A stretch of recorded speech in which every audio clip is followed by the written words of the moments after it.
Hello friends, welcome back. No intro today since this is not it's a bit of a, I know I didn't label it as a guerrilla stream. I did want to do the our usual mode of the day thing, so it's, why am I not getting any volume out of this? Oh, that's why.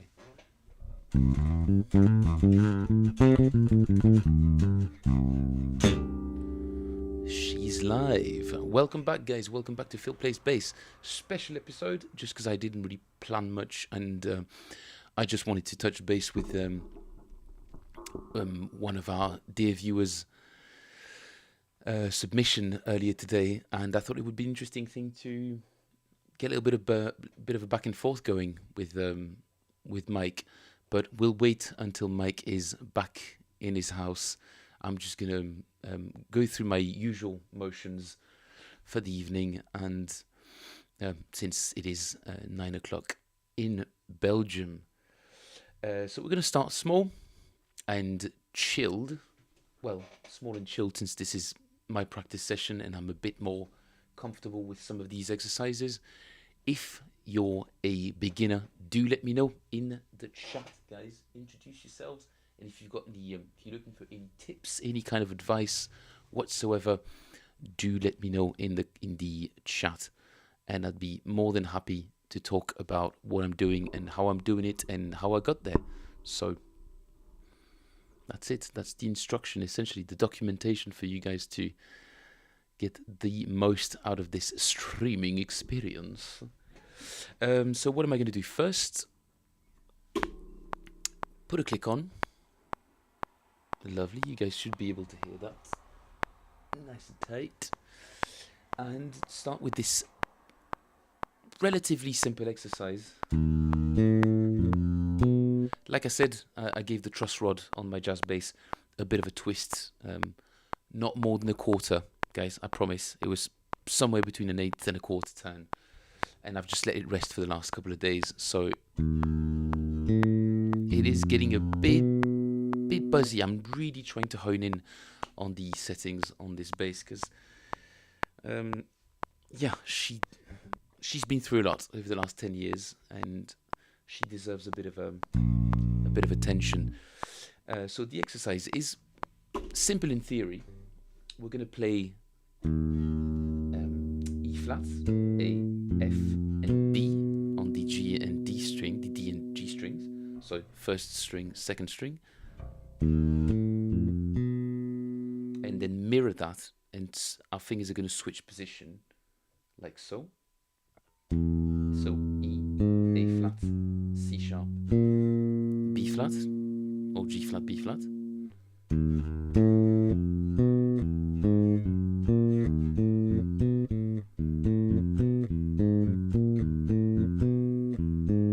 You guys can sort of see how it's sort of like, it's the symmetry of the finger positioning, the fingers on the fretboard. But every time we switch position, we're also going to go up a semitone, like so.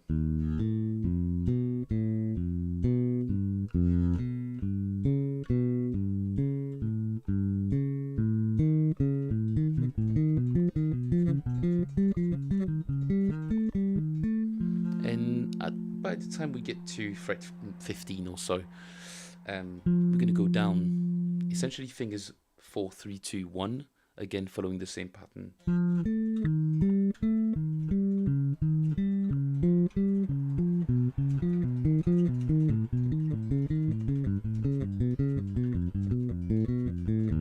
And then switch to the A string. Mike is in the house. Well done, Mike. I'm glad to hear you got home safe. And you didn't rush. You didn't have to rush too much. Hopefully you didn't rush. And we do the same exercise, but switching between the A string and the G string. Don't worry, Mike. Don't worry. We're not in the meat and potatoes just yet. Just the regular stuff. And Nate is here as well. Lovely.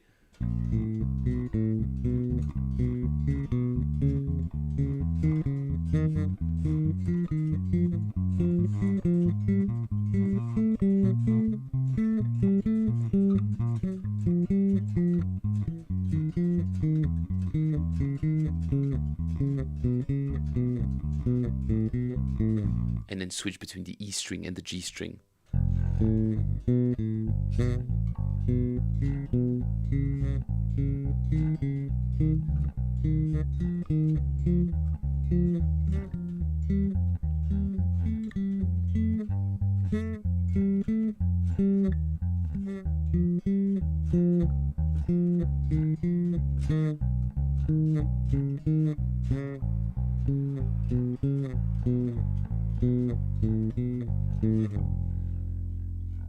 Nice. I'm going to go through it in just one fell swoop with a click on, just to sort of test myself a little bit and see what may or may not need improvement. Well, everything always needs improvement.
I think I was overly optimistic with the tempo here. 120 might be a little bit too fast. Let's put it back at 100 for this one.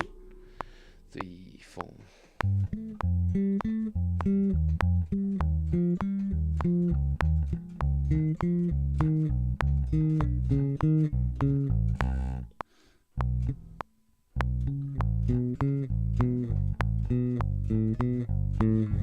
Okay, I'm just going to do this one again because didn't really do a very good job of that.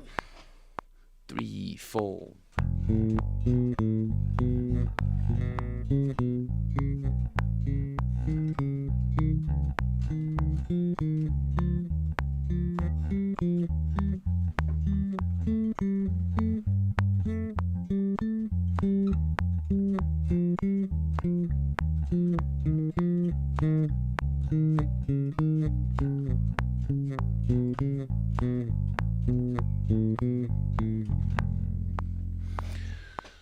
Alright, as I said, the bass is a little bit busy, a little bit buzzy, sorry. But it's not too bad. It's not too bad. How is everyone doing today? Did you have a good jam slash, was it rehearsal session or practice session or a jam? I forgot what you said. You said you had some mates coming over. I'm guessing for a jam. Did you manage to do some practice session? Nice. Did you try the 16th note thing? The audio is terrible. Oh, damn. What, mine or?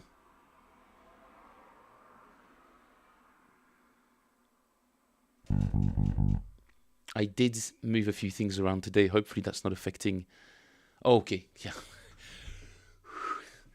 I was stressing out with the stream just before I started because I must have unplugged one of the webcams and it just wouldn't. It disappeared completely. So I was like, oh gosh, am I going to have to, I don't know, download some drivers, go into the, God knows, but okay, glad to hear we're all good. Oh, it's a shame, man. It's a shame that you can get the audio quite right, but even just a phone recording is just fine. But honestly, it's literally when you guys have any time whatsoever. So I'm not demanding anything. It's just, it makes it nice for me to have something to sort of jump off of. Speaking of which, Mike, really appreciate your submission, and it didn't sound half as bad as you said it did at all. But I figured that that's right, she does. But I think you're not really setting yourself up for success by wanting to try it so fast and playing the whole bass line, because clearly you know the tune and you're playing the right notes, with the right kind of dynamics. But I felt like the point of this exercise is to take it really, really slow. It's to take it down to the level where you can actually do it perfectly, or as perfectly as possible. So really, really slow it down to a point where it's kind of easy for you, as in reachable.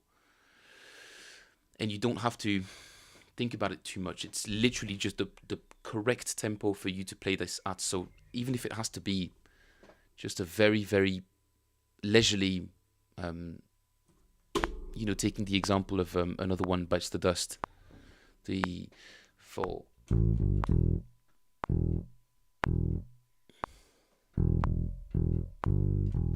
And just take these 2 bars and just use that as your platform to practice these 16th notes exercises, because it's a relatively simple line to remember.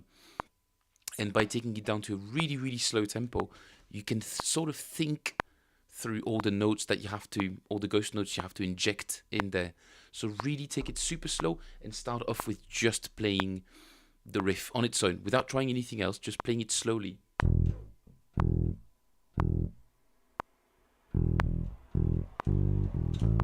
To get used to the tempo and to make sure that you're in the right place, and then start bringing in the 16th notes. You guys grooved over the Forget Me Nots track. Oh, dude, that's awesome. I'm so happy to hear that. That is so cool. That is so cool. Oh, sweet, man. Yeah, because there's no guitar on it, so that must have been pretty sweet. Did you have a drummer as well? Oh, man, yeah, that makes me happy, dude. That makes me happy to hear that somebody on the other side of the globe, other side, third of the way around the planet or whatever, had a little jam around a track I just put together. That's really nice. Just 2 guitarists and you on bass. Dude, that must have been pretty sweet then. Nice little guitar jam. I like that. Mike says, thank you, great advice. I need to make more videos. I feel a little anxious with recording going on. Mike, well, this is kind of why I'm doing this as well. It's to be more comfortable. Maybe at some point doing some, Zoom some remote teaching, doing more YouTube videos, and I figured what best way to get comfortable with talking on camera and avoiding all the and all of these little pitfalls. You got to practice. It's like everything else, and my approach to life has really been this for the last 5-6 years. It's just systematic, really humbling practice. Really take it all the way down to the easiest possible. Sorry, let me pause that click. Really take it down to a level that makes it super easy for me, and then slowly, gradually take it up a notch. So Nate says, no drummer, just 2 guitar. Yep, I just crank up drum backing tracks or a click for practice. Oh, dude, I should be sending you the just the drum track then. What software do you use for that? Because if it's if you've got loads of good not sample libraries, but what do you call them, VSTs. If you've got good VSTs, I could just send you the MIDI, and you can just plug that into your software and add your own drum tracks and all of that. Just use the MIDI. Just use the MIDI track literally just to trigger what VSTs you have.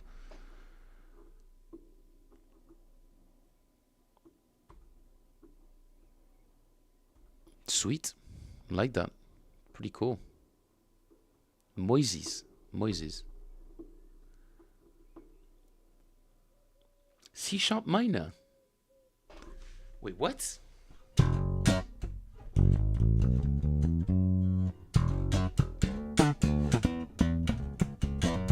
Should be F# minor. Is the software wrong, or is it your memory?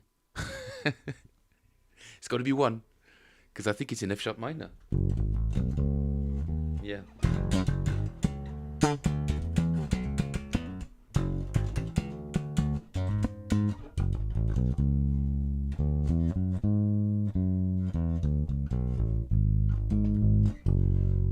Should be.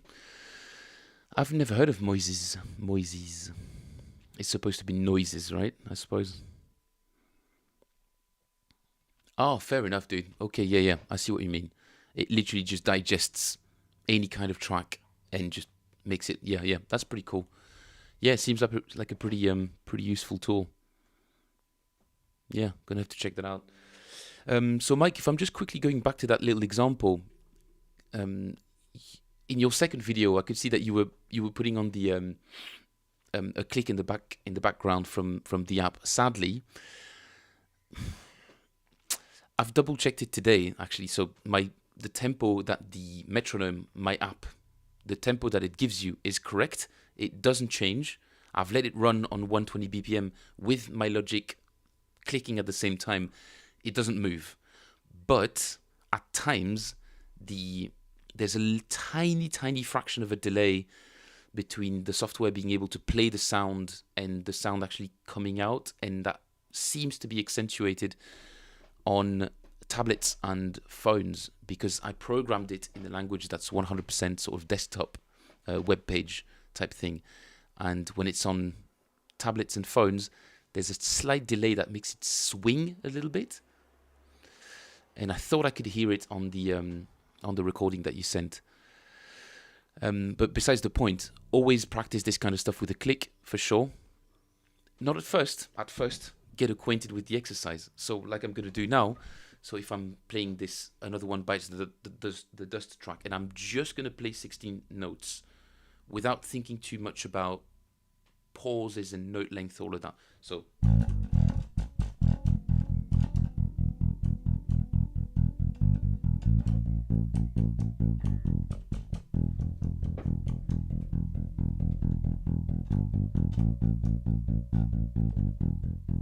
You see what I mean here? I'm just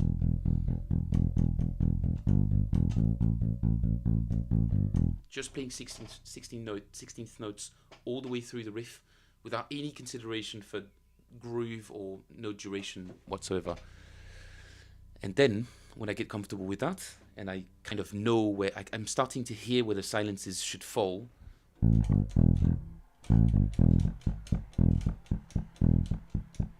but again, at this point, I should be putting a click on because I'm at risk of playing too fast, and that's not what we want to fall into. 3, 4.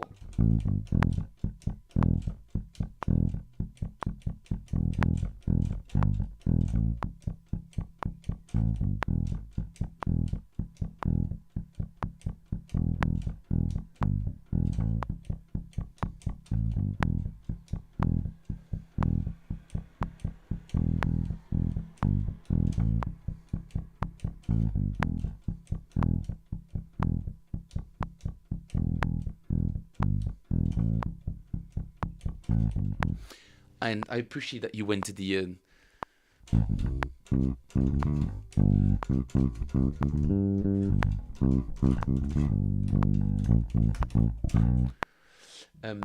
but for the sake of this exercise, you don't even have to do that. It's just a snippet of something that you inject as now it's not the song anymore. It's just a bit of an exercise. Michael says, interesting, I didn't notice any delay, but it was fun to play with because it's not a straight metronome. It plays the rhythm of the song. It plays the rhythm of the song. Does it? Because now I'm just thinking about, I should 100% have that on the app. Every time you play a song, the tempo information is fed back into the metronome immediately. Why did I not think of that? It's so obvious. Okay, that's going on the thing. App on Spotify Play. Change BPM. Why did I not think of connecting that straight away with the app? That's such a good idea. It's kind of, yeah. Although I'm not entirely sure that there is tempo information on Spotify tracks. No, there is. It's just you can't search by tempo, but there is tempo information. Yeah, that could be like a little sorry, I'm just going off on one now because you just suggested something that seems like it's pretty obvious that I should have that as the Mike says, when I pick a tempo, there's a list of songs at that BPM, then it plays that rhythm at that BPM, right? Yes. No, you're 100% right. That is correct. It does do that. Yeah, it does do that. It does that already. What am I talking about? I was thinking of a way of doing it the other way around. Yeah, but no, you can't find any tracks unless they are at that tempo. See, these are the weird sort of loops that I find myself in every now and then. I'm just like, no, I've already done this. What am I trying to achieve here? Buoyancy, I suppose. Survival is a pretty good start. Hello, Jeffrey. How are you? But yes, Mike, you were right. I thought maybe if there is like a song search function in the future, that when you play it, it should automatically update and the metronome should automatically latch on to the tempo of that song. But since you can't find songs unless they are at that tempo, it's totally besides the point. Yeah, I thought there was something cool about this this little app. So Michael, does that sort of, I don't want to say clear it up, because at the end of the day, it all boils down to just doing it, and doing it can be laborious and somewhat boring, especially at slow tempos, and you kind of makes you feel a little bit like it's really humbling. So it's always a bit of a knock to the ego when I feel like I can't play something at the tempo. I have to just bring it all the way back to a more regular, a more achievable tempo. But that's essentially what I was trying to convey when you were asking about 16th notes before sending the video, was you really have to take it down. Really, really have to take it down, and rushing through it will get no one nowhere. It really has to be, you really have to let the click sort of discipline you and follow that religiously. That's correct. Yes, I need to be reminded as well to train my brain by playing very slow. That is the only way that I can wrap my head around some of these things, these little concepts. And 16th notes, man. I mean,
yeah, just jamming a little bit. Michael, no top fans today, same as yesterday. What's going on here? It's like getting off the freeway and you need to go slow. Precisely. Yeah. But you're getting out the freeway because your car's out of control. And you're lucky enough that you're literally just just donuting your way out of the freeway. That's kind of the continuation of the metaphor. Is you can't do it. You can't drive on the freeway. Therefore, you're spinning out, and hopefully, you're taking an exit. But yeah, that's something that we're all facing as bass players, no doubt. You hear something you're trying to learn and you're really excited about it, but there's no way for you to get there by trying to go there like straight away. You can't go in a straight line. You have to take your time. You have to develop the muscle memory on both hands. The coordination and all of that has to be done at a very slow pace. And if we do that systematically, we start. It's really, really motivating, and that's also something else I was trying to convey by, practicing this and saying the names of the notes underneath it. This morning I did it, and I can't believe how fast I was at naming the notes on the fretboard by going up and down. And that was 2 weeks ago that I started doing that, and I'm literally just doing it once a day, just up and down. Shifting, so up, down, and then shifting by semitone up, down to cover all the notes on the D and G strings. And just by doing that for a week and a half, I can now name the notes on the fretboard like super fast, super easily.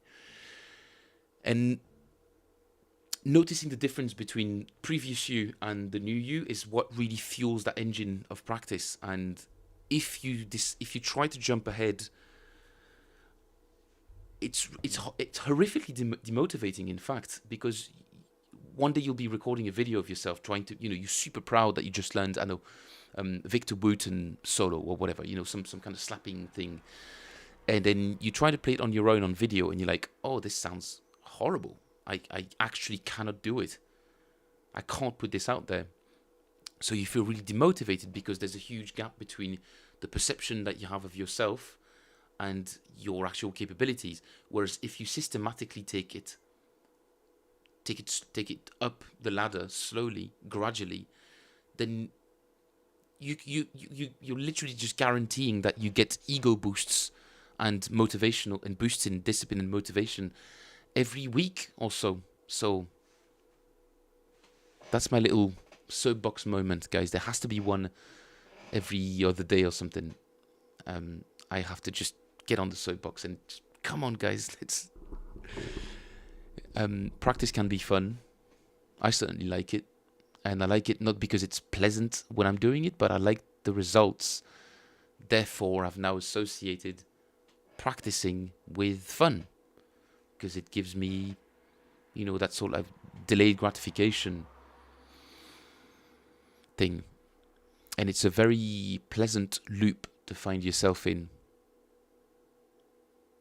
I will say. Yeah, I'll stand by that. 100%. Yeah. Not to forget, the mode of the day, gents, before I wrap it up, because this was a little bit of an unscheduled stream, and I'm going to have some food. More food. Yes, I have about 6 meals a day to keep the gun show going. The mode of the day, gents, today is the Day of the Lord. It's Locrian, oddly enough, not a mode that people would associate with anything holy at all, really. It's not one of these things that makes you feel good, that feels really stable or aspirational or inspiring in any way.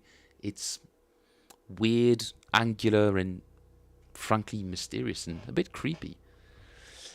There are 5 notes that are altered between the major mode that we know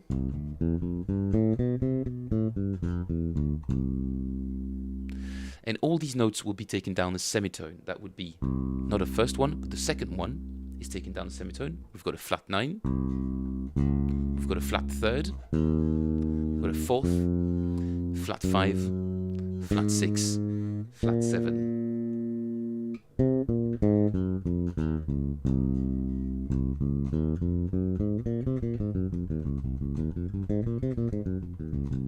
Put it somewhere worse.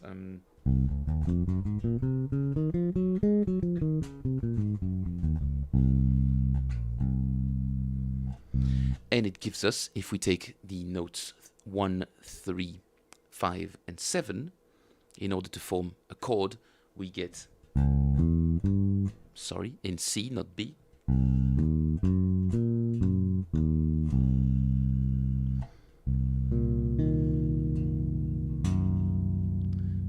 We get a lovely half diminished chord. Half diminished because the 7th is only flattened by 1 semitone, not 2. A 7th that is flattened by 2 semitones gives us a totally diminished chord, although it is not its scientific name.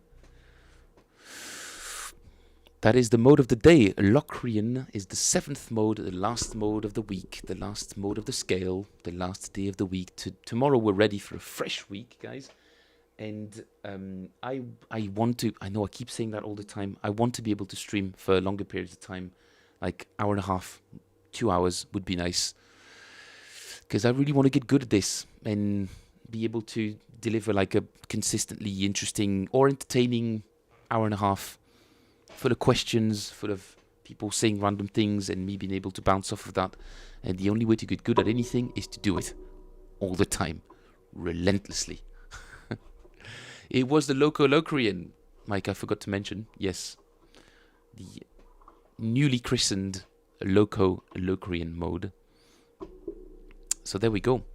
It's not the most beautiful thing to play, but it does give us the most amount of release when combined with a 5 chord, and you play this chord. And what am I talking about? In a minor setting, not in a major setting. 2-5-1 in a major setting would be 2 minor 2 dominant 5 and 1. In a minor setting, the 2 is half diminished. But that's, I'll leave that for the harmony buffs out there to explain all of that. The 7th mode of all scales I know are always weird somehow. They are indeed. They're just that close. They're this close to the normal, and they just can't quite achieve it. They're just a little bit off. They're just a little bit off by a semitone or a tone, depending on which scale we're on. But yeah, guys, I'm going to leave it at that for today, wrap it up. But I will be back tomorrow for mode of the day and other things. I want to start streaming on Instagram, but I'm a little bit shy about that because I do have loads of musicians and musician friends that are on my Instagram, so I might just expose myself to a bunch of snarky comments. Not mean, just I know my people, I know my friends, and I know they can give you a hard time just for the sake of giving you a hard time, right? It doesn't come from a bad place. It's just, yeah, you know what I mean. It's like being heckled a little bit. So I'm a tiny bit sort of shy about starting doing that. But I think it's the next step is to let all my network, quote unquote, know that I'm streaming. And since I've been doing about 80 or 90 of them, I think, all in total at this point, I think it's probably time for me to just go for it and open the floodgates to possibly no one either, which, you know, is fine as well. There's only one way to get good at something, is by doing it. Mike, sorry, you were saying the 7th mode of the melodic minor is the altered scale, indeed, and it's beautiful but extremely weird. Great for playing over the 5 chord in a 2-5-1. Yes, it is. Oh, apologies. Sorry, guys. Yeah. I need to get an early night as well. I know you'll have my back, guys, but don't worry. You're not beholden. Your presence is not. Although, as per usual, I'm very, very grateful for you guys showing up. Always super, really, really appreciated. But you know, you're not beholden. There's no loyalty punch cards or anything like that.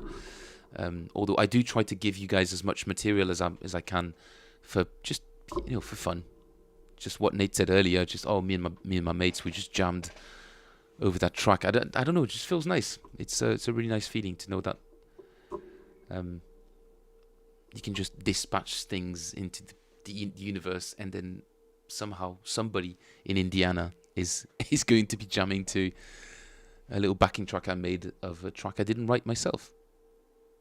But it's still very interesting and nice. Thank you, guys. Enjoy your Sunday. Have a lovely, lovely, relaxing time, and I will see you again tomorrow. Well, at least I will be here tomorrow. A bit of a trough for exercises at the moment. No, I'm not. What am I talking about? There's this insane arpeggio. Okay, more on that tomorrow. In the meantime, guys, thank you for joining. Toodles.